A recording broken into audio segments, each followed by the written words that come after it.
رحمت رحمت کا تصور یا اس کے وجود کا ثبوت اللہ تعالیٰ نے خود عطا فرمایا۔ اس کا ارشاد ہے، اور یہ ارشاد بڑے زوردار لہجے میں آیا ہے کہ میری رحمت سے مایوس نہ ہونا، یعنی خبردار میری رحمت سے مایوس نہ ہونا۔ اگر انسان کے اعمال اپنے منطقی نتیجے پر منتج ہوں تو رحمت کا لفظ کوئی معنی نہیں رکھتا۔ انسان محنت کرے گا، حاصل کر لے گا، بدی کرے گا، سزائیں پا لے گا، نیکی ہوگی، انعام پائے گا۔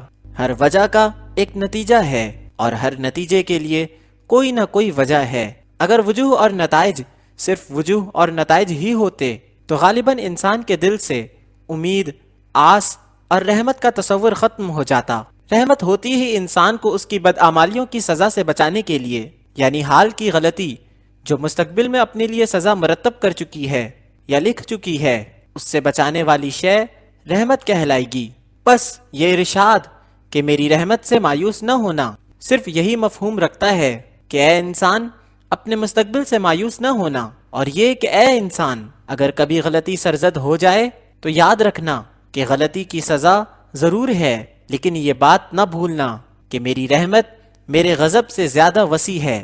غلطی کی سزا دینے والا میں ہی ہوں، لیکن یہ میرا ہی فضل ہے کہ میں غلطیاں معاف بھی کرتا ہوں، خطاؤں سے درگزر بھی کرتا ہوں، انسان کی کمزوری کو اپنی رحمت کی طاقتیں عطا فرماتا ہوں۔ آنے والے اندیشوں میں مبتلا رہنے والے انسان کے لیے ایک صدا بلند ہوتی ہے کہ خبردار یہ نہ بھولنا کہ میں اور صرف میں اس بات پر قادر ہوں کہ گناہ معاف کر دوں، اور یہی نہیں بلکہ انسان کی تمام غلطیوں کو معاف کر دوں، اور یہ کہ اس کے تمام گناہوں کو نیکیوں میں تبدیل کر دوں۔ میں انسان کو تاریکی سے نکالتا ہوں، اسے روشنی عطا کرتا ہوں۔ ظلمات سے نور کا سفر میری رحمت کے سہارے ہو سکتا ہے۔ کافروں کو سزا سے پہلے انہیں ہدایت حاصل کرنے کی توفیق عطا فرمانے والا ہوں۔ بے ایمانوں کو ایمان کی دولت عطا کرتا ہوں۔ اللہ کریم کی رحمت کو اگر غور سے دیکھیں تو زندگی کے قدم قدم پر چھائی ہوئی ہے۔ ہمارا ایک ایک سانس اس کا مرہون منت ہے۔ رات کو سونے کے بعد صبح کی بیداری اس کی رحمت کے سہارے ہوتی ہے۔ انسان نہیں جانتا کہ وہ کن کن مشکل مقامات سے گزار دیا جاتا ہے۔ یہ زندگی مشاہدے سے بھری ہوئی ہے۔ ہم دیکھتے ہیں کہ جو لوگ رحمت کے قائل نہیں، وہ کس مشکل میں مبتلا ہوتے ہیں۔ ان کے پاس مال ہوتا ہے، سکون نہیں ہوتا۔ وہ اپنی آرزویں پوری کر کے بھی دولت سکون سے محروم ہوتے ہیں۔ یہ اس کا فضل ہے کہ وہ انسان کے دل کو سکون و قرار کی دولت سے مالا مال کر دے۔ اللہ کریم نے انسان کو رحمت کا تصور دیا۔ رحمت کے خیال سے ہی انسان کے تصور میں بہار پیدا ہو جاتی ہے۔ ایسی آرزو جس کے حاصل کرنے کی خواہش ہو اور اس کا استحقاق نہ ہو، رحمت کے انتظار میں پل جاتی ہے۔ مسلمان جنت کی تمنا میں اپنی حیات کا سفر کر رہے ہیں۔ یہ یقین کہ ان کی آخرت بہتر ہوگی صرف رحمت کے تصور سے حاصل ہوتا ہے۔ ہمارے لیے سب سے بڑا اعزاز یہی ہے کہ ہم اللہ تعالیٰ کی رحمت کے انتظار میں رہتے ہیں۔ مسلمان رحمت کے حق سے مایوس نہیں ہوتا۔ ہم اعمال پر بھروسہ نہیں کرتے، بھروسہ اس کے فضل پر ہے۔ ہمیں اپنے اعمال کا آسرا نہیں، آسرا اس کی رحمتوں کا ہے۔ ہم جانتے ہیں کہ عبادت وہ ہے جو معبود کو منظور ہو جائے، ورنہ کروڑوں سال کی عبادت ایک سجدہ نہ کرنے سے ضائع ہوتی دیکھی گئی، اور مقرب ماتوب ہوا کہ اس نے اپنے عمل کے غرور میں اپنا مقام چھوڑ دیا۔ یہاں مقام صرف منظوری کا ہے، تقرب صرف رضا مندی کا ہے۔ نتیجہ اعمال کا نتیجہ اعمال پر نہیں، عنایات پر ہے۔ عدل اہم چیز ہے، لیکن فضل عدل سے بہت زیادہ قوی ہے۔ اللہ تعالیٰ جانتا ہے کہ انسان کو ضعیف پیدا کیا گیا۔ ترغیبات کے رنگین جال میں انسان پھنس جاتا ہے، اور جو لوگ اس جال سے بچ گئے وہ رحمت کے دائرے میں پناہ پا گئے۔ اللہ تعالیٰ نے اپنے مقرب کیے ہوئے، اپنے نامزد کیے ہوئے انبیاء علیہ السلام کو دنیا میں اس لیے مبعوث فرمایا کہ وہ لوگوں کو گناہ اور کفر کی تاریکی سے باہر نکالیں، ان سے جہالت کے اندھیرے دور کریں، اور وہ لوگ جو خواہشات کے جال میں جکڑے جا چکے ہیں ان کو امید اور رحمت کی قوت عطا فرما کر انہیں ہر بندھن توڑنے کے لیے تیار کر دیا جائے۔ دنیا میں آنے والے تمام پیغمبروں علیہ السلام نے انسانیت کی خدمت کی، انسان کو فلاح کی طرف سفر کرایا، اور سب پیغمبروں میں سب سے زیادہ بزرگ پیغمبر صلی اللہ علیہ وآلہ وسلم، محبوب پیغمبر صلی اللہ علیہ وآلہ وسلم، منور پیغمبر صلی اللہ علیہ وآلہ وسلم، اور پیغمبروں کے امام پیغمبر صلی اللہ علیہ وآلہ وسلم کو اللہ تعالیٰ نے اپنی رحمتوں کے کمال کا مظہر بنا کر بھیجا۔ ارشاد باری تعالیٰ ہے کہ ہم نے آپ صلی اللہ علیہ وآلہ وسلم کو سب جہانوں کے لیے رحمت بنا کے بھیجا۔ یہ مقام بڑے غور کا ہے کہ کیا ایک انسان سب انسانوں کے لیے اور سب جہانوں کے لیے رحمت یا باعث رحمت ہو سکتا ہے؟ اور اگر ایک انسان سب انسانوں کے لیے، سب جہانوں کے لیے، پوری کائنات کے لیے، ماضی، حال، مستقبل کے لیے، ظاہر باطن کی کائنات کے لیے رسول رحمت ہے، تو وہ ایک انسان کیا انسان ہوگا؟ اب ایسے انسان کے بارے میں کچھ کہنے کی بجائے اس پر درود و سلام بھیجا جائے۔ عام آدمی اپنی ذات کے لیے باعث رحمت نہیں ہو سکتا، اور سرکار صلی اللہ علیہ وآلہ وسلم پوری کائنات کے لیے باعث رحمت ہیں، یعنی پوری کائنات کے لیے مایوسیوں سے نکلنے کی ضمانت عطا فرماتے ہیں۔ تو مطلب واضح ہوا کہ رحمت قرب رسول صلی اللہ علیہ وآلہ وسلم ہے، اور اس قرب سے محروم انسان کو اس کے اعمال کی عبرت کے حوالے کر دیا جاتا ہے۔ عمر گزشت کے کفر اور اس کی بدعمالیوں کے نتیجے سے بچنے کا واحد ذریعہ حضور صلی اللہ علیہ وآلہ وسلم کی مہربانی ہے۔ ہمیں اپنے اعمال کی کمی بیشی سے بچانے والی ذات حضور اکرم صلی اللہ علیہ وآلہ وسلم کی ذات گرامی ہے۔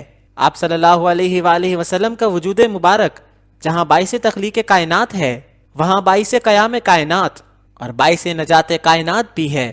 انسان دنیا کے بکھیڑوں میں مبتلا ہو کر بھول جاتا ہے کہ وہ کس سفر پر آیا، کس مقصد کے لیے آیا اور اسے کہاں جانا ہے۔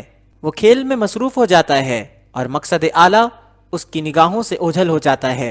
حضور اکرم صلی اللہ علیہ وآلہ وسلم کی ذات گرامی گمراہوں کو ہدایت دے کر صراط مستقیم سے آشنا فرماتی ہے۔ آپ صلی اللہ علیہ وآلہ وسلم کے بارے میں اللہ کا ارشاد ہے کہ آپ صلی اللہ علیہ وآلہ وسلم رسولوں میں سے ہیں اور آپ ہی صراط مستقیم پر ہیں، یعنی حضور صلی اللہ علیہ وآلہ وسلم کے راستے پر چلنے والا، حضور صلی اللہ علیہ وآلہ وسلم سے محبت کرنے والا، حضور صلی اللہ علیہ وآلہ وسلم کی اطاعت کرنے والا اللہ کے قرب کو حاصل کر لیتا ہے، اور جس پر حضور صلی اللہ علیہ وآلہ وسلم مہربان اس پر اللہ مہربان، اور جس پر اللہ مہربان ہو جائے وہ کسی اعمال کی کمی بیشی سے کیوں خوف کھائے گا؟ اللہ ہی کا ارشاد ہے کہ اے میرے محبوب صلی اللہ علیہ وآلہ وسلم، یہ کیسے ہو سکتا ہے کہ میں ان پر عذاب ڈالوں جبکہ آپ ان میں ہیں، یعنی جس دل میں حضور صلی اللہ علیہ وآلہ وسلم کی یاد ہے وہ ہمیشہ قرار میں رہے گا، اور جائے قرار بہشت کے علاوہ کیا ہے؟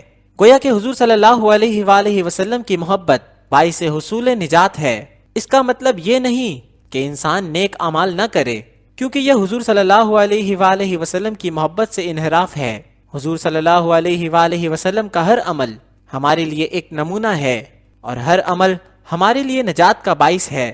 یہاں تک بھی کہا جاتا ہے کہ فقراء کرام سے سرزد ہونے والی کرامتیں بھی حضور صلی اللہ علیہ وآلہ وسلم کی رحمتوں کے جلوے ہیں۔ ہم نے دیکھا کہ آپ صلی اللہ علیہ وآلہ وسلم کی نگاہ رحمت کی ضمانت ہے۔ آپ صلی اللہ علیہ وآلہ وسلم کی رحمت اللہ کی رحمت ہے، کیونکہ آپ صلی اللہ علیہ وآلہ وسلم خود ہی اللہ کی رحمت ہیں۔ مولانا روم کو مولوی بنانے والا عمل اس کی رحمت کا عمل ہے۔ رحمت انسان کو عام سے خاص اور خاص سے خاص الخاص بناتی رہتی ہے۔ اقبال کو محرم راز بنانے والی شے یہی رحمت ہے۔ اقبال جانتا تھا کہ اس کے شعر باقی شعراء سے زیادہ بلند نہیں، اس کا فکر باقی فلسفیوں سے زیادہ بلیغ نہیں۔ ملت کا درد حال ہی کے پاس بھی تھا، اور شب بیداری اسی اقبال کے بقول عطار، رومی، رازی اور غزالی کو بھی ملی۔ لیکن اقبال کو جو پذیرائی عطا ہوئی، جو قوم نے اپنے دل میں اسے جگہ دی، یہ صرف اور صرف حصول رحمت مصطفیٰ صلی اللہ علیہ وآلہ وسلم کے دم سے ہے۔ اقبال کردار کا غازی نہ ہونے کے باوجود قلندرانہ مقامات پر فائز کیا گیا۔ اس کی آواز قوم کے لیے ایک پرسوز ہودی خان کی آواز تھی۔ اس کا نالہ نیم شبی آج بھی قوم کے لیے بیداری کا پیغام رکھتا ہے۔ اس نے قوم کو ایک ایسے تصور سے ہمکنار کیا جسے پاکستان کا لقب ملا۔ یہی تصور اقبال تھا۔ رحمت ایک مستقبل کا تصور دے کر انسان کو جاویداں کر دیتی ہے، خاک افلاک تک جا پہنچتی ہے۔ رحمت کے شکر میں جھکا ہوا سر سرفراز کر دیا جاتا ہے۔ رحمت ایک عام زندگی میں ایسا انقلاب برپا کرتی ہے، وہی عام انسان خاک کے ایک ذرے سے مہتاب و آفتاب بنا دیا جاتا ہے۔ آنے والے زمانوں کو رخ عطا کرنے والے لوگ رحمت سے نوازے ہوئے ہوتے ہیں۔ ان کی فکر رحمت کا کرشمہ ہے، ان کی فصاحت اور بلاغت رحمت کا اعجاز ہے۔ رحمت رفعت عطا کرتی ہے، فانی کو جاویدانی بناتی ہے، جزو کو کل کے راستے دکھاتی ہے، کثرت کو وحدت میں سمیٹتی ہے، مایوسی میں امیدوں کے چراغ جلاتی ہے، ہونی کو انہونی اور انہونی کو ہونی کر دیتی ہے، غریبی میں بادشاہی اور بادشاہی میں فقیری کو عطا کرنے والی شے رحمت ہے۔ وہ جو دیکھنے میں خاک نشی نظر آتا ہے، حقیقت میں عرش نشی ہے۔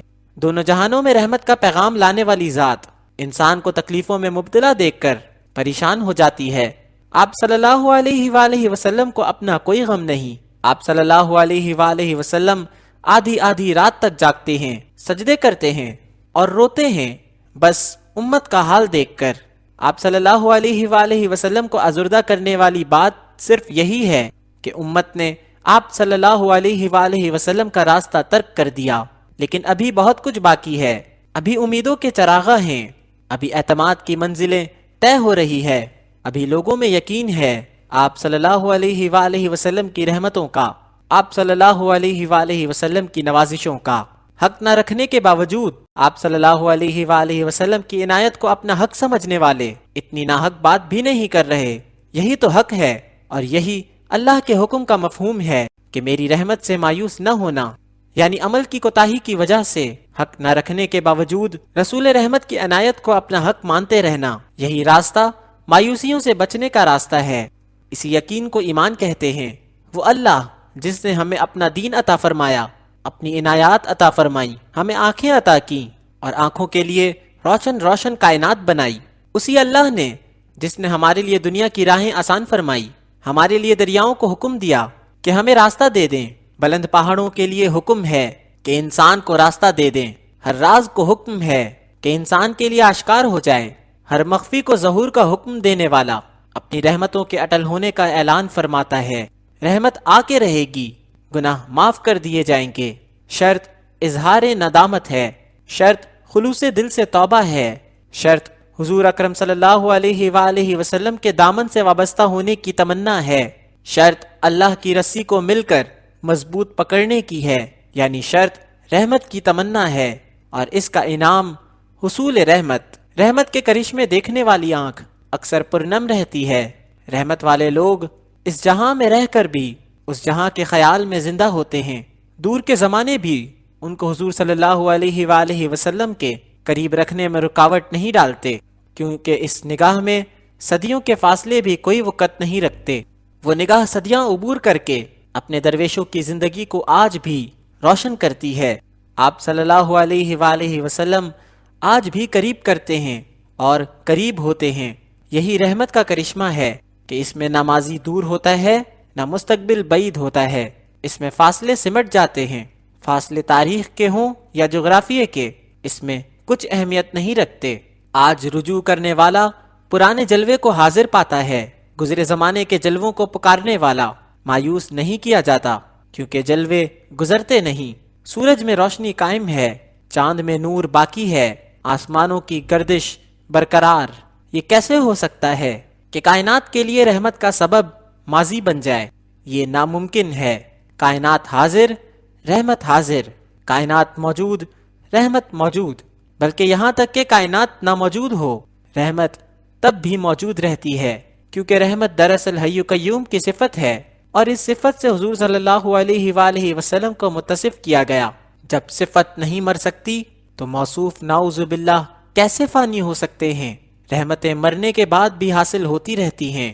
ہم دعا کرتے ہیں کہ اللہ ہمارے ماں باپ پر رحم فرما، ہماری اولادوں پر فضل کر۔ اگر ماں باپ یا اولاد رخصت ہو چکے ہوں تب بھی دعا کے حوالے سے ان پر رحمت ہو سکتی ہے۔ رحمت ہڈیوں پر کیا ہوگی، خالی بے جان گوشت پوشت پر کیا ہوگی؟ رحمت تو ہمارے ماں باپ پر ہوگی، اور اگر ماں باپ زندہ نہیں تو پھر ماں باپ کا لفظ کس کے لیے ہے؟ ہم کسی وہمے کے لیے دعا نہیں کر رہے ہیں، کیونکہ یہ دعا ہمیں حی قیوم نے بتائی ہے۔ اللہ وہموں کے بخشش کی دعائیں نہیں بتاتا۔ رحمت کا سلسلہ ہمیشہ ہمیشہ سے ہمیشہ ہمیشہ کے لیے جاری ہے، اور رحمت مانگنے والے کے لیے ہے اور نہ مانگنے کے لیے بھی ہے، اور کبھی کبھی تو نہ مانگنے والے زیادہ خوش قسمت نظر آتے ہیں کہ ان کے لیے ہر صاحب راز نے دعا کی۔ اللہ کو بھول جانے والے لوگ اللہ کو تو یاد ہیں، وہ جنہوں نے اللہ کو نظر انداز کر دیا۔ اللہ انہیں نظر انداز نہیں کرتا۔ وہ جنہوں نے اللہ کو چھوڑ دیا، اللہ انہیں نہیں چھوڑتا۔ اللہ نے پیغمبر بھیجے کہ ان ناسمجھ لوگوں کو ہدایت عطا فرمائی جائے۔ ان لوگوں کا استحقاق نہیں، لیکن ان پر رحمت کرنا رحمتوں والے کی شان ہے۔ وہ اتنی بڑی رات کے اندر روشنی کا چراغ جلاتا ہے، وہ کفر کے اندھیروں میں ایمان کے نور کا جلوہ دکھاتا ہے۔ رحمت حق اس شخص کی تلاش میں رہتی ہے جس کی آنکھ پرنم رہتی ہے۔ آنسوؤں کے قریب رہنے والے رحمت حق کے قریب ہیں۔ انسان کی ذب و حالی پر ترس کھانے والے رحمت حق کے اندر ہیں۔ رحمت کرنے والے دراصل رحمت حاصل کرنے والے ہیں۔ انسان کے قریب رہنے والے خدا کے قریب ہیں، اور خدا کے قریب رہنے والے محبوب خدا صلی اللہ علیہ وآلہ وسلم کے قریب رہتے ہیں، اور یہ قرب رحمت ہے۔ رسول رحمت کی ہر بات حصول رحمت کا ذریعہ ہے۔ آپ صلی اللہ علیہ وآلہ وسلم نے کسی سے کبھی انتقام نہیں لیا۔ غلاموں کو ایک دن میں 70 مرتبہ معاف کرنے کا حکم فرمایا۔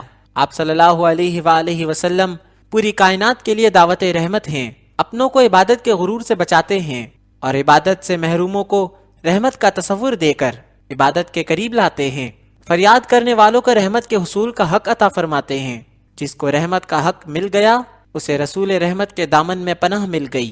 جسے رسول صلی اللہ علیہ وآلہ وسلم کے دامن میں پناہ مل گئی، اس کا کام آسان ہو گیا۔